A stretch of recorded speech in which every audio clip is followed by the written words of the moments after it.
प्रश्न आहे की महाविकास आघाडीचा आता पुढे काय होणार, राष्ट्रवादी काँग्रेस पक्षाचं काय होणार, कारण राष्ट्रवादी काँग्रेस पक्षामध्ये आता 2 गट पडल्याचं चित्र हे स्पष्ट झालेलं आहे। नक्कीच तर राष्ट्रवादी काँग्रेसमध्ये कार्याध्यक्ष पदाची जबाबदारी सुप्रिया सुळे आणि प्रफुल्ल पटेल यांच्याकडे दिल्यानंतर मला संघटनात्मक जबाबदारी द्या अशी मागणी अजित पवार यांनी केली होती आणि त्यानंतरची आत्ताची महत्त्वाची बातमी आज सकाळपासूनच बैठकांचं सत्र देवगिरी बंगल्यावर आणि आता अजित पवार सरकारमध्ये सामील होणार अशी सूत्रांची माहिती आहे। राष्ट्रवादीचे 9 मंत्री आता शपथ घेणार असल्याची माहिती सूत्रांनी दिली आहे। आत्ताची महत्त्वाची बातमी अजित पवार सरकारमध्ये सामील होणार आहेत अशी खात्रीलायक माहिती सूत्रांनी दिली आहे। आताच्या घडीची सर्वात मोठी आणि महत्त्वाची बातमी अजित पवार सरकारमध्ये सामील होणार अशी माहिती सूत्रांकडून मिळते आणि त्यासोबतच राष्ट्रवादीचे 9 मंत्री हे शपथ घेणार आहेत अशी माहिती सूत्रांकडून मिळते। आज महत्त्वाचे नेते आणि अजित पवार समर्थक आमदार जे आहेत यांच्यासोबत देवगिरीवर महत्त्वपूर्ण बैठक झाली। कदाचित त्याचा तपशील हाच असावा, अजित पवार सरकारमध्ये सामील होणार अशी माहिती सूत्रांकडून मिळते। महत्त्वाची आणि मोठी बातमी आणि राष्ट्रवादी काँग्रेसचे 9 मंत्री हे शपथ घेणार अशी माहिती मिळते। महाराष्ट्राच्या राजकीय राजकारणामध्ये एक मोठा भूकंप घडवणारी ही बातमी म्हणावी लागेल। महत्त्वाची आणि मोठी बातमी आपण पाहताय, अजित पवार हे काही वेळातच राजभवनावर दाखल होतील। देवेंद्र फडणवीस सागर बंगल्यावरून निघालेले आहेत। आमदारांचा ताफा देवगिरी बंगल्याच्या बाहेर पडतोय, तीही लाईव्ह दृश्य जी आहे ती आपण पाहताय। आताच्या घडीची सर्वात मोठी आणि महत्त्वाची बातमी TV9 मराठीवर आपण पाहताय। राष्ट्रवादीचे 9 मंत्री शपथ घेणार असल्याची माहिती आता सूत्रांनी दिलेली आहे। इतकंच नाही तर अजित पवार हे उपमुख्यमंत्री पदाची शपथ घेणार का असा प्रश्न देखील विचारला जातोय। महाराष्ट्राच्या राजकारणामध्ये पुन्हा एकदा भूकंप, अजित पवार हे सरकारमध्ये सामील होणार आहेत। आताची महत्त्वाची बातमी सूत्रांकडून मिळते, अजित पवार हे सरकारमध्ये सामील होणार आहेत आणि राष्ट्रवादीचे 9 मंत्री शपथ घेणार आहेत। देवेंद्र फडणवीस हे देखील आता आणि अजित पवार हे राजभवनावर दाखल झालेले आहेत। आत्ताची महत्त्वाची बातमी आणि ही दृश्य देखील आपण पाहतो आहोत।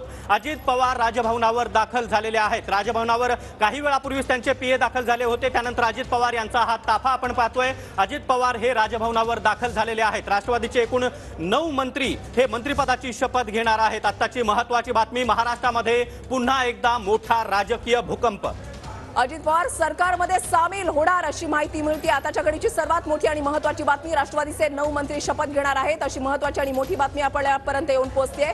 महाराष्ट्रामध्ये पुन्हा एकदा राजकीय भूकंप झाल्याचं पाहायला मिळतंय। आताच्या घडीची सर्वात मोठी आणि महत्त्वाची बातमी, बैठकांचं सत्र सुरू होतं 3 ठिकाणी, वर्षा, त्याच्यानंतर सागर आणि देवगिरी बंगला या तिन्ही ठिकाणी राष्ट्रवादी, भाजप आणि शिवसेना यांच्या बैठकांचं सत्र सुरू होतं। अजेंडा वेगळा होता, मात्र आता जी महत्त्वाची आणि मोठी बातमी आहे ती म्हणजे मुख्यमंत्री आणि उपमुख्यमंत्री राजभवनाकडे रवाना झालेले आहेत। महत्त्वाची आणि मोठी बातमी आपण पाहताय, राज्य मंत्रिमंडळाच्या विस्ताराचा अजेंडा होता। मुख्यमंत्र्यांच्या वर्षा या निवासस्थानी बैठक सुरू होती, सागर या बंगल्यावर भाजपच्या कोर कमिटीची बैठक सुरू होती आणि अजेंडा जो आहे तो समोर आलेला नव्हता। मात्र आताच्या घडीची सर्वात मोठी आणि महत्त्वाची बातमी ती अजित पवार हे राजभवनावर दाखल झालेले आहेत। मुख्यमंत्री आणि उपमुख्यमंत्री राजभवनाकडे रवाना झालेले आहेत आणि अजित पवार हे उपमुख्यमंत्री पदाची शपथ घेऊ शकतात। आताच्या घडीची सर्वात मोठी आणि महत्त्वाची बातमी, महाराष्ट्रामध्ये पुन्हा एकदा राजकीय भूकंप झालेला आहे।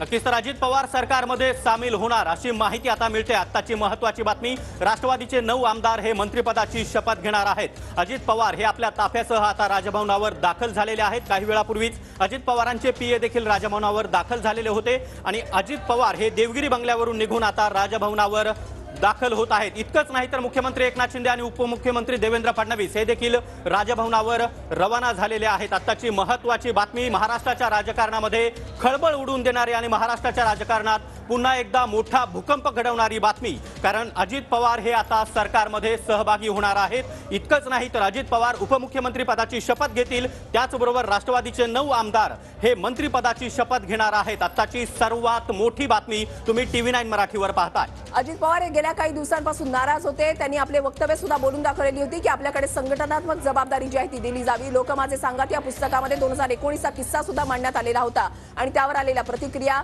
अजित पवार यांच्या प्रतिक्रिया, त्याच्यानंतर शरद पवार यांनी मांडलेली भूमिका, हा सर्व काही सिक्वेन्स जर आपण पाहिला तर अजित पवार हे आता नाराज होते। महाविकास आघाडीमध्ये सुद्धा त्यांच्याबाबत जी वक्तव्य केलेली जात होती त्याच्यावरून सुद्धा त्यांनी आपली नाराजी दर्शवलेली होती आणि एकंदरीत आपण जर पाहिलं तर आताच्या घडीची सर्वात मोठी आणि महत्त्वाची बातमी, 2019ची पुनरावृत्ती होतीये का? मुख्यमंत्री आणि उपमुख्यमंत्री राजभवनाकडे रवाना झालेले आहेत आणि ताफा जो आहे अजित पवार यांच्या देवगिरी बंगल्यावरून निघालेला आमदारांचा ताफा आपण या ठिकाणी पाहताय। अनेक महत्त्वाचे नेते आणि अजित पवार समर्थक आमदार या बैठकीसाठी उपस्थित होते आणि असं म्हटलं जात होतं की प्रदेशाध्यक्ष पदाबाबत या बैठकीमध्ये चर्चा सुरू आहे, खलबतं सुरू आहेत आणि सुप्रिया सुळे या सुद्धा पहिल्यांदा दाखल झाल्या, काही वेळानंतर त्या बाहेर पडल्या, पुन्हा एकदा त्या देवगिरी बंगल्यावर पोहोचल्या, काही वेळापूर्वी त्या पुन्हा निघालेल्या आहेत आणि त्याच्यानंतर आताच्या घडीची सर्वात मोठी बातमी, हा संपूर्ण ताफा जो आहे तो राजभवनाकडे पोहोचतोय। मुख्यमंत्री आणि उपमुख्यमंत्री हे सुद्धा राजभवनाकडे रवाना झालेले आहेत। आताच्या घडीची सर्वात मोठी आणि महत्त्वाची बातमी आपण पाहताय, एकतर पाऊस पडतोय आणि त्याच्यामध्ये राजकीय वातावरण जे आहे ते तापलेलं आहे। नक्कीच तर 2019 नंतर हे चौथं सरकार असणार आहे। जर अजित पवार यांनी उपमुख्यमंत्री पदाची शपथ घेतली तर चौथा मोठा राजकीय भूकंप म्हणावा लागेल, कारण 2019 नंतर पहाटेचा शपथविधी आपण पाहिला, त्यानंतर महाविकास आघाडी सरकार पाहिलं, त्यानंतर देवेंद्र फडणवीस आणि एकनाथ शिंदे यांच्या रूपामध्ये युती सरकार आपण पाहिलं आणि आता अजित पवार हे उपमुख्यमंत्री पदाची शपथ घेणार आहेत। इतकंच नाही तर राष्ट्रवादीचे 9 आमदार हे मंत्रिपदाची शपथ घेणार आहेत। देवेंद्र फडणवीस, प्रवीण दरेकर, राधाकृष्ण विखे पाटील हे देखील आता राजभवनाकडे रवाना झालेले आहेत। त्याचबरोबर मुख्यमंत्री एकनाथ शिंदे हे देखील राजभवनाकडे रवाना झालेले आहेत। खुद्द अजित पवार हे आपल्या ताफ्यासह राजभवनाच्या दिशेने रवाना झालेले आहेत। काही वेळापूर्वीच अजित पवार यांचे पीए राजभवनावर दाखल झाले आहेत। त्यामुळे आत्ताची महाराष्ट्राच्या राजकारणामध्ये खळबळ उडवून देणारी आणि सर्वात मोठा भूकंप घडवणारी बातमी, अजित पवार हे सरकारमध्ये सामील होणार आहेत। आणि इतकंच नाही तर अजित पवार हे उपमुख्यमंत्री पदाची, त्याचबरोबर राष्ट्रवादीचे 9 आमदार हे मंत्रिपदाची शपथ घेणार आहेत। आणि हा ताफा आपण पाहतोय, राजभवनावर आता मोठ्या राजकीय हालचाली सुरू आहेत। मोठ्या प्रमाणात गाड्यांच्या ताफा या ठिकाणी दाखल होत असताना आता खुद्द मुख्यमंत्री एकनाथ शिंदे आणि उपमुख्यमंत्री देवेंद्र फडणवीस हे राजभवनावर दाखल होत आहेत आणि अजित पवार हे आता राजभवनावर दाखल देखील झाले आहेत। राष्ट्रवादी काँग्रेस पक्षाचं आता नेमकं काय होणार, कारण राष्ट्रवादी काँग्रेस पक्षामध्ये आता 2 गट पडलेले आहेत, हे मात्र नक्की यावर शिक्कामोर्तब झालेलं आहे। जी अवस्था शिवसेनेची झाली, 2 गट, राष्ट्रवादी काँग्रेसचे सुद्धा आता 2 गट पडलेले आहेत का, कारण अजित पवार समर्थक आमदार, त्यांनी दिलेला पाठिंबा, महत्त्वाचे नेते आणि त्याच्यानंतर आता अजित पवार हे राजभवनावर दाखल होत आहेत। महाराष्ट्रामध्ये पुन्हा एकदा राजकीय भूकंप झालेला आहे। महत्त्वाची आणि मोठी बातमी, अजित पवार सरकारमध्ये सामील होणार अशी माहिती मिळतेय। त्याच्यामुळे महाराष्ट्राला मुख्यमंत्री आणि 2 उपमुख्यमंत्री मिळणार का, हे पाहणं महत्त्वाचं असेल। काही वेळात असे चित्र जे आहे ते स्पष्ट होणार आहे। आमदारांचा ताफा हा राजभवनावर पोहोचतोय, तीही दृश्य लाईव्ह आपण पाहताय। इतकंच नाही तर मुख्यमंत्री एकनाथ शिंदे आणि उपमुख्यमंत्री देवेंद्र फडणवीस हे देखील राजभवनाकडे रवाना झालेले आहेत। देवेंद्र फडणवीस यांच्या सागर बंगल्यावर भाजपच्या कोर कमिटीची बैठक पार पडली, त्याचबरोबर वर्षा या मुख्यमंत्र्यांच्या निवासस्थानी देखील आमदारांची महत्त्वाची